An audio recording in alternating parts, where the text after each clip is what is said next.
I am so glad that you joined us today on Daughters of the King. If you are interested in following us, please like and subscribe, and more content will be coming your way. So thank you for being here today.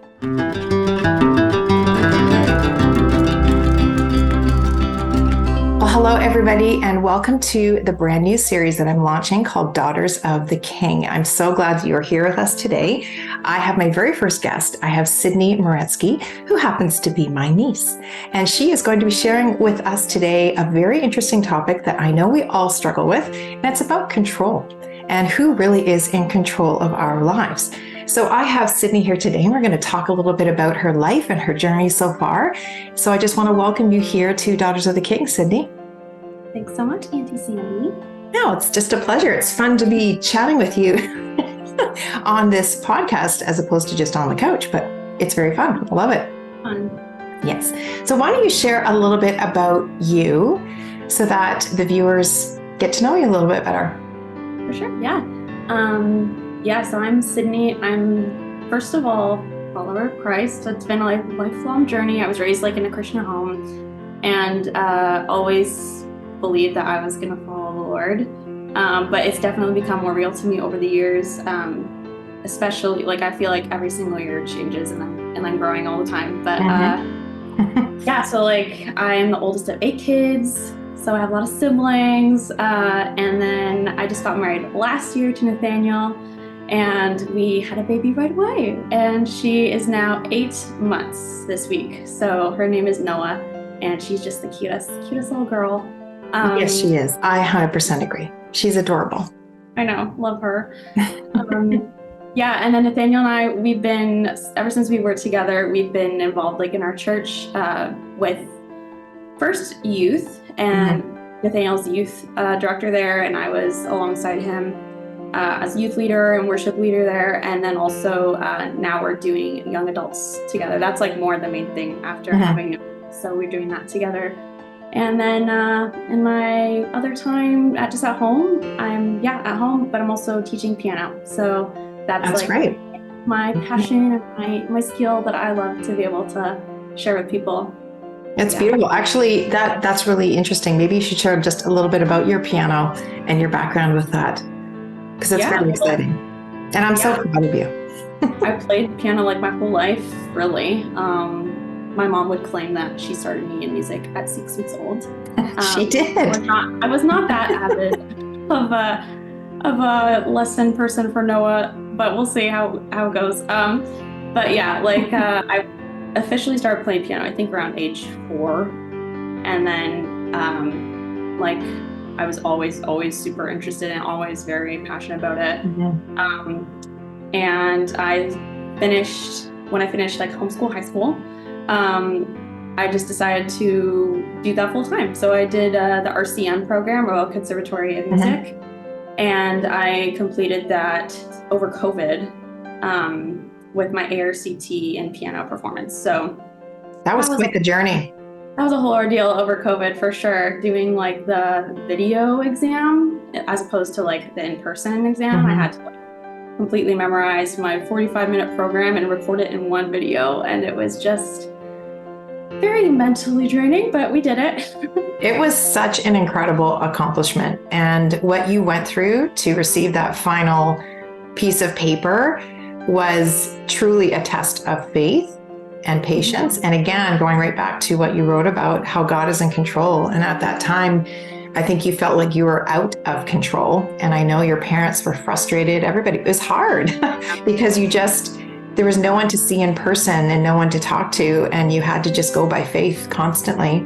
That he had that next final step that you'd worked for your entire life. Yeah. But now you have it. Yeah, exactly. Originally when I first took the exam, when I first submitted that video, they told me I'd failed it. I failed it by 2 points or something. And we disputed it, and all this stuff happened where it was definitely a faith thing because I was so discouraged and defeated. But it worked out. So absolutely, it did work out, and we're just very proud of you because you are taking these beautiful gifts that you have, and now you've taken them into a whole completely new level of being a wife and a mom. So maybe what we can look a little bit about right now and talk about is just all of these changes that have happened, and maybe share about how this has been changing your faith and strengthening your faith, going into these big changes and these new roles that happened pretty quickly. Yeah. Well, that's the thing. Nathaniel and I think we dated for only 9 months before we got engaged. So that was pretty quick. Although, yeah, we were engaged longer than we were dating. We were engaged almost a year.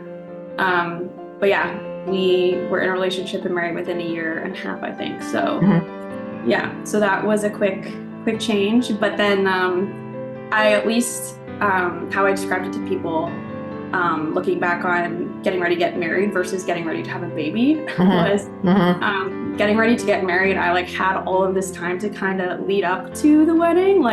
I chose to get in a relationship. I knew that was on the horizon. And so I could kind of mentally prepare, oh, this is probably going to be the last Christmas I'll be at home. This will probably be the last Mother's Day I'll spend with my mom, kind of thing. I always had that at the front of my mind during that time. So I think that it was a little bit easier to adjust to that versus having a baby. I just okay, we're having a baby no matter what. Now it's gonna she's gonna be born in April, and I don't really have a choice in that. So that was just a little bit more overwhelming, and especially since I didn't anticipate it. I didn't have that on the horizon for a little while, in my mind at least. So I would say the adjustment was a lot more to adjust to. No, I agree. I think that happens at any stage of motherhood, when the unexpected comes and you have to dig right in to your faith and trust that God has a plan with it. And I'm sure you felt you had support of family and community. Do you want to talk a little bit about that? Do you feel like this experience was supported well and people came alongside of you? Oh yeah, for sure. I mean, having Nathaniel was first of all the greatest blessing to me, and through our engagement period we had really solid premarital counseling, which I'm really, really grateful for, and I think that laid a really strong foundation for our first year of marriage. For sure. So that was great. We were able to just really be able to just communicate clearly and make sure we kind of knew where each other were at with anything. I would always be able to express how I was feeling, even if it was kind of negative. I would make sure just to get it off my chest, which I think made a huge difference. But yeah, 100%. Nathaniel's the biggest supporter to me, which is such a blessing. And then also I think I call my mom at least every day or two, and my sisters, and just my family is just it's great to have them, and I'm so blessed to have both my family and Nathaniel's family relatively close. So as well as church family, as involved as we are, being on staff and in ministries, they've really come alongside us. And when Noah was born, we had I think 3 weeks of meals just from our church, so that was great. Isn't that the best? It really is incredible. Excuse me. Yeah, I think I talk to your mom every other day too. Yes, we do, which is awesome. We have a great connection with our family, and I think we're very blessed. I love that. I love that so much. Well, you have a quote that I'm going to read that you wrote out. And you talk about how the Lord was so gracious to you. And you talk about how the Lord was working in your heart over a very specific period of time and in general. But during one of the messages in particular, you said, I felt him nudge me. The point that got me was that ministry and life with Christ in general is not about us. That's a big one. It's about being obedient and doing the will of God, whatever that looks like. And it's not exactly being obedient if we're doing it so kicking and screaming.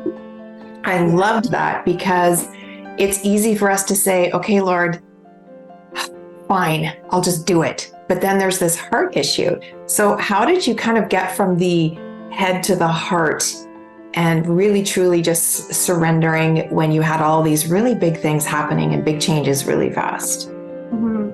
Yeah, so like I kind of mentioned, yeah, like I did not anticipate getting pregnant with Noah, like within, I think, less than 2 months of us being married. And so I kind of was kicking and screaming at the beginning of it, because like I was excited, like I knew I wanted to have a baby eventually, of course, but like, yeah, didn't anticipate it, did not plan it, did not expect it to happen when it did. And so as much as I knew, like I was so blessed to be able to get pregnant so easily. Like I know people who would have died to be in my position. Like I know that like I didn't want to take for granted the fact that like I had this pregnancy and this baby, and it was healthy, and I was having a smooth pregnancy. So like I didn't, like as at the same time as me feeling kind of a little bit bitter, like I also knew that this was a great like miracle blessing. Yes. And so it was like trying to rationalize those two things, like knowing that God has given me this baby, but also like fighting like my own feelings, my own fleshly desires. And so that was kind of the struggle for the first few months, like first half really of the pregnancy. And so like that week I was talking about was actually like in the network of churches that our church is in. They have an annual conference, so that's kind of where it all kind of like a light bulb moment for me. I'm sure you know Ronnie Simons. He is like he was one of the main speakers there at this conference, and he was talking about like I think the message was on pressing on and like watchfulness, like watching your heart towards like spiritual attack, like even just making sure that you're being on guard and you're not letting anything like kind of get in the way of you serving the Lord, you serving in ministry. And so it kind of made me realize that like this was kind of hindering me from being fully surrendering, like fully trusting God. Like I wasn't in that place yet. And so like I don't even know what point exactly it was now, but I know for sure somewhere in the message where he was saying just that what you just said, like ministry is not about us, and we have to be fully surrendered to the Lord, and we have to be fully willing to go wherever he's calling us to go. Otherwise that's not that's not being faithful, that's not being obedient. And like you can like that heart issue where like you can do the thing but you're not like fully in, then it doesn't, like what does that matter? It's so true. So, and I knew that also, like if I was going to live the rest of my life this way, like in ministry, like that's not going to be a good pattern. If I'm just going to like reluctantly follow God wherever he calls us, like I don't want to live like that. So so I think like that kind of opened my eyes to just having a bigger perspective outside of myself, and a little bit more of a bigger picture. And like it was a huge moment, like at that whole week. I would say that was kind of like that one session that got me, but like the whole week, like, the Lord was definitely kind of like softening my heart, I think, and just just breaking down a little bit. It almost was like it was an uphill battle, because you knew that this was happening, and the more that you were battling it, the harder it was getting, because you weren't relinquishing and submitting and obeying to what God's desire was for your life, as opposed to what you wanted in your life. And that's a big deal. I mean, for anyone at any age, whether you're, young, newly married, young mom, or somebody like myself who's been around for a little longer. But even yesterday at church, similar type of sermon, one component was Robbie was talking about that whole concept of generosity, and how we can be stingy and be like, fine, whatever, I'll just do it. Generous with whatever, not necessarily finances, but time or whatever it might be. And how we can get stuck in that rut, and how we're just focused so much on ourselves, and it's going to hurt us too much. And we're forgetting that God actually gave us all of these things, and we're to steward them. So it's like God brought Nathaniel to you. He brought this beautiful gift of Noah, and now you have this beautiful gift of stewarding these beautiful opportunities in your life through ministry and through this new baby. And I think it's an example that so many women will be happy to hear about, that you are walking this path joyfully. It doesn't mean perfectly, but you're doing it, and you're raising this beautiful, sweet little girl. Oh my goodness, she's so adorable. Her cheeks, I just love her cheeks. I know. Yeah. I love how you can like see her cheeks like from behind almost. Yes. They're just like that. Yes. So you talk about, again, a little bit further, you say you finally came to a place again of letting go and waiting on the Lord for his plans for me. And so what do you think ultimately brought you to that surrender?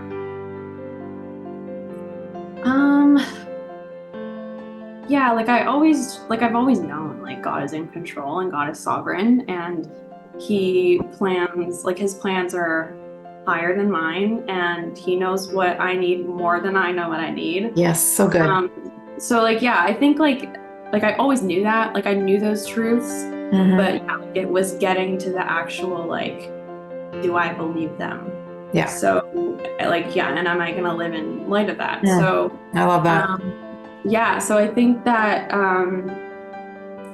it wasn't just that conference. That was kind of like the breaking down for me, like that moment where it was like, okay, this is true. Like I need to do this. And then from there, it was more of a process of just like time and like even giving myself grace in that too. When I didn't have moments of faith, like just being in a place of like, Lord, I believe, but help my unbelief. Like it's a process. So I think just for me, being in the Word for sure, also, and just consciously trying to be intentional with like my worship even, and thinking about what the Lord has for me more than what I would have for me, I guess.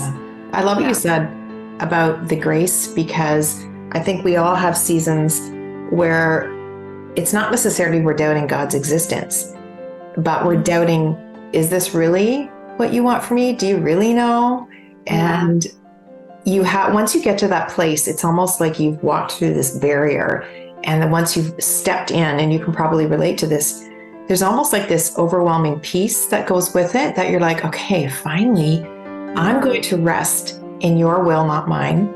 And it's a leap of faith, and it's a massive trust exercise, but we are trusting the God of the universe, the God who created us, the God who knew us before time existed. So it's almost like we have to jump back into reality and go, what am I doing? But once you get there, it's like you're willingly opening up your heart to him, and he's just going to fill you. And then the Spirit is just going to move in you. And then he's going to do immeasurably more than you could even imagine. Just from Ephesians 3:20, he's going to do that. And I can totally see that in your life. I can personally testify to that. So it's exciting. So what would you say to a young woman who's watching today, whether they're university, college, high school, engaged, newly married, just kind of that younger woman? What would you say to her today to encourage her on her journey, if she's kind of struggling with, her faith and her trust in God? Just like that idea of grace, like having that grace for yourself for sure. And just reminding yourself of truth, and reminding yourself of who you are in Christ, like what the Lord has done for you, what we have in him. I think that does so much. Like just reminding yourself of the promises, even if we're not feeling them right in that moment. I think that's like crucial to fighting the lies that are then in your head of like the insecurities. And like, these are all things I've been going through, like as a new mom, like when I feel like I'm like not doing well, or like I should be doing something better with Noah, like that has been huge for me recently, where I have just had to remind myself that I can have confidence. Like I can have confidence in Christ. And like one of the verses I've been really like thinking about lately is in First John, I've been studying that with my small group, and it says, I'm paraphrasing, but it's like, we can have confidence when our hearts condemn us, and like the Lord is greater than our hearts and he knows everything. So I think knowing that God is still faithful, and like he doesn't change no matter what we're going through. Like he's still there, he's still listening to us, he still is actively like caring for us. I think is like that peace, that comfort, and so good. Yeah, like you'll get through it. I mean, like no matter how you're feeling now, I think it's good to be able to feel those feelings, for sure. Like feel like and process those emotions and that process. Yeah. I agree. Yeah, like have like the end in mind, I guess. No, I love that. I was walking the other day with the dogs and I was just overwhelmed and thinking, God, you're so good to love me despite my faithlessness or my unfaithful attitude or my unrepentant heart or all of these things that I can get caught up in. How could you possibly love me through this and choose to love me and forgive me? And it's just like this moment of gratitude saying, okay, God, thank you so much for receiving my heart when I do need to be forgiven of things that I've done or said. And thank you for loving me despite the fact that I'm unloving sometimes, you know? Yeah. So I think it's really great that the young women today watching can be encouraged that there is grace and that we do need to step into those emotions and we do need to step into those feelings and be honest with God. He can handle it. And other people around you, the right people that you have in your life, can also handle it. And they can walk with you and pray with you. And I know that you have that in your life and you're very blessed to have that. And I know that that's changing you and growing you as well. We all need those people in our life, 100%. Yeah. And the Lord gave us those emotions, like which is what I'm finding is such a gift. Yes. Like we're girls, we're emotional, and we have lots of feelings. But, we have to untangle them. Yeah. Like they're there. Yeah, like there are, like even I've thought about how like in like sadness and anxiousness and fear, like there are positive and negative sides to each one that might have like originally I would have felt like maybe like sadness or grief is like negative and I don't want to feel that, but like I'm realizing more and more that like no, it's actually like God has given me these things to be able to process the things I'm going through. And as long as I'm not like spiraling, which is also hard not to do, but like I think that he's given us healthy ways to do that. So right. No, I think that's important. That whole concept of spiraling it's almost like it's a massive issue today about falling into anxiety and depression and hopelessness. And I think what you said too is so important, that you acknowledge it, tell somebody about it before it gets too deep. Because once you start talking about it, it starts the process. It doesn't mean it's over, but it starts the process. And I've talked about that even with Katie in the past couple of months, just dealing with a variety of different things. And then she's like, oh, maybe I shouldn't be saying anything. And I'm like, no, this is great. Keep talking. I said, I may not have all the answers, but just keep talking. So I think that's really good encouragement for women to hear. Just, it's okay. Just keep talking. Yeah. Well, I am so delighted that we had this conversation, and thank you for taking time, because I know your days are full with Noah. But she did make it. She napped the whole time. Yeah, I'm so proud of her. Well, thank you for being with us today. I look forward to maybe another conversation down the road, and I'm excited to share this with others. So thank you for your time, Sid. Yeah, of course. Thank you. All right. Have a wonderful day. You too. Thank you.